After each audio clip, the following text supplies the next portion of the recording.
FCT brief. We're still discussing mass defections ahead of the 2027 general elections, and we still have with us in the studio the former National Publicity Secretary of the PDP, Kola Ologbondiyan, and we also have with us on Zoom the National Publicity Secretary of the NNPP, Ladipo Johnson. Now, Mr. Johnson, I would like to know if I have your attention. Yes, you do. All right. 2027 is not far off, and people see the NNPP as a regional force, mostly about Kano and the Konkosia. Is your party doing enough, to grow beyond its current image, which is just the regional image, and, move on to a national force? Yes, we have done. We've done quite a bit in trying to grow the base of the party. Of course, we've been under attack. I will not say that we've been in crisis, basically by members who had been expelled and who continued, we have so many court cases, have continued to constitute a nuisance. And in that event, in any way, that is why it has lent credence to people who have said that, have asked rather, whether the ruling APC at the center has a hand, or some members of the ruling APC have a hand in tampering or trying to tamper with the opposition parties, because those people have at every turn, and I mean every turn, supported the position of the APC as against that of the party. So that is why we've had that thought as well. But back to your question, we've done what we could do in the circumstances, critically appraising the situation. I won't say that we have gotten to the stage where we want to get to, but the bottom line is that 2025 is not, things are not too late. You've been talking about whether it's too late coming together of the PDP and what have you. It isn't too late. As I said, we're just getting to mid-term, and the remaining months of this year and 2026 are critical. And a lot of it would also depend on what happens in the economy, in security, bringing down inflation, etc.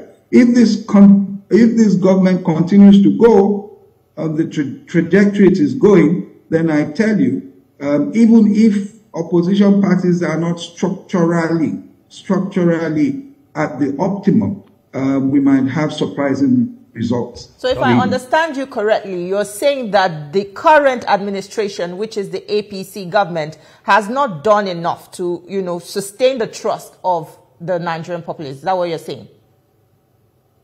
I don't think you should use the phrase sustain the trust. Did they ever have the trust? You understand? What it is that I don't have to say your guess is as good as mine. We all know. Even if you're all right economically, you know how many phone calls you get a day. So things are not as they ought to be economically, right? So, and we know the problem of insecurity, etc., etc. I'm not saying they haven't done anything, but if you do not get a turnaround, a reset of things in the next few months, then people will be shocked that even if you have 30 governors moving in one direction, it will be an election of the politicians against the people. Okay, Mr. Johnson, the arithmetics on the ground does not really support what you are saying when you have several people leaving your party, leaving the PDP, moving into the APC. It seems to attest to one fact, that the APC seems to be working. Now, let's look at Kano State, for instance. Your party has a stronghold in Kano State. You lost 3 senators to the APC. Now, is that not encroaching into the stronghold of the Kwankwansia movement? And exactly what is the relationship between Kwankwanso and the incumbent governor of Kano State? Okay. We lost 1 senator. Okay. Right? In the election, Senator Barrow, the deputy Senate president, was able to hold on to Kano North. We want Central and South. Now South has moved back to the APC. So we lost one senator. Be that as it may, I tell you, you might think it's, I'm talking politics. For every Kawish miner that has gone, you would be shocked at the amount of members that have come in. The youth, especially, based on the programs, the scholarships, foreign scholarships that we have. You have so many of them coming into the party. That is the first thing. Even Senator Kawish Miner himself, people from the South, from Kano South, his members came to the national leader about 3 nights ago to pledge loyalty, that they are not moving with him. So it all will come to 2027, by God's grace, we'll all be alive to witness what will happen at the elections. So that is where we are at, you understand. These things are developing, and we will see as time goes on which way it will go. I would like to follow up with this quick one before I come to Mr. Ologbondiyan here. You said that Senator Kawu left because of his reservation of the emirship, with the emirship tussle. Could this also be the reason? It started with that. It started with that. Okay. Do you think that other members in the party also share this, reservations that, this might also threaten, them staying with the NNPP? No, you see, you know that when Ganduje, let me be respectful, when former Governor Ganduje, when he removed Emir Sanusi at that time, he now created God knows how many emirates. And it was a campaign issue. The people of Kano said, we want, majority of them said, we want to go back to one emirate. We don't like what has happened. We want to go back to how we were. And this was done through the State House of Assembly. Now, some people, because of the relationship they had with their emirs or so-called emirs in their areas, were not so happy with the governor, and then issues began to happen. They discussed matters.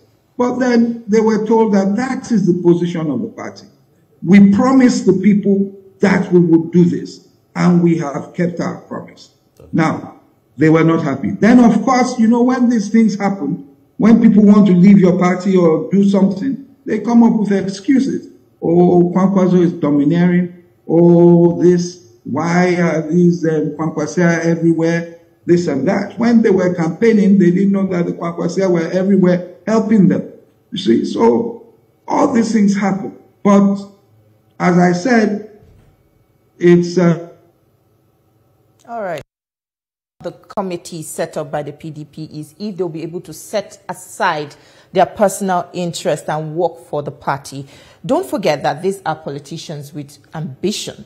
How would how would we be able to assess the true intentions of this committee that has been set up to abide by the party's, directives? If you look at the membership of the committee, led by Senator Bukola Saraki, it has the governor of Enugu State, it has the governor of Plateau State, it also has former governors in the committee, like former governor of Bayelsa, Serake Dixon.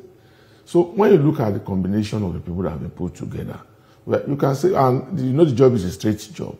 Their job is to make sure that the party harmonizes and also be able to have a neck that will be rancor-free, and to proceed from there to have a national convention. So to me, I think it's a straight issue. It's a straight issue. And I also look at the decisions that were reached in Ibadan, which are basically neck. Secondly, the issue of the national secretary, where the current deputy is asked to take over, pending when the Southeast will bring a replacement, where you also have the issue of the national convention. So I think that these are straight issues that the committee and giving those who have been put into the committee, giving their experiences, giving the knowledge that people have about them, I think they can make a success of it. Okay. You are a leader in the PDP, so definitely you do have your own opinion about issues. Talking about the coalition, the Governors Forum said they're not in support of the coalition, that the PDP can go alone. Now, do you think in the 2027 election that the PDP can go alone? Or do you think a coalition will help the PDP? No. I think this matter has been taken completely out of context. If you look at the syntactic and the semantic aspects of the communique that was issued in Ibadan, you will discover that in the opening sentence, it says that it is not merging. But in the next sentence, if you read it, it says that it is open to discussions. So, merger doesn't come in from heaven. It doesn't just land on earth and say, oh, we have merged. Relationships, associations, agreements will be predicated on discussions. So, if a party says that it is open to discussion, as if foreclose anything, and the PDP has stated, at least going by the meeting in Ibadan, said they are open to discussions for anybody who wants to move into their party. So if you come into the party, for instance, you can get there and say, oh, yes, I want to come in. We want to move in as a group. Or want to join us. Want to move into the PDP. Yeah, want to move not into to form an alliance with others. It depends. Now, it is from the discussion that you can lead to whether you are going to have an alliance or you want to do a merger. It will not just happen from space. When the APC came together, was it not via discussion? When ACN, CPC, the PDP, when they came together, was it not via discussion? So things can happen. Merger doesn't just happen in the political system. Was Vice President Atiku Abubakar, former Vice President, invited to yesterday's meeting? You said? Atiku Abubakar, was he invited to the meeting that held yesterday? No. That meeting was for former governors and current. But he's a key leader in your party. He's the one championing the coalition. You don't think he should be involved? Don't mix it up. No, I'm not mixing. So let me explain to you. Okay. And through you to Nigerians. That meeting was scheduled for current governors and former governors, as well as members of NWC. If you look at the sitting, if you look at the involvement, you will not see stakeholders in the party. You won't find. Sorry, in the meeting. That if you find a stakeholder in that meeting, the stakeholder is either a member of the working committee or current governor or former governor. So, and they've also mandated the Saraki committee to engage with other stakeholders of the party. So it was not in the place of Atiku Abubakar to be in that meeting. Well, you are talking about the yesterday's meeting. We've seen in other PDP events that he's absent from that meeting. Doesn't that worry you so much that, the key presidential candidate of your party is absent from PDP meetings? No, I'm sorry. One person that is also fingered in the crisis, Atiku Abubakar, just on Wiki, and you think one person should be excluded from such meeting while the other one attended? No. Why are you taking it from that dimension? We're just trying to know. It's very clear. I have explained it to you. Wike is a former governor. He's not a former governor of Rivers State. And he says he's still a member of the PDP. So he's entitled to attend that meeting. If he says he's still a member of the PDP, and the PDP has not said he's not their member, so he has a right to attend that. Governors, current and non-current, were brought together. So he will come there. But whether he would like what is being discussed at that meeting is a different thing entirely.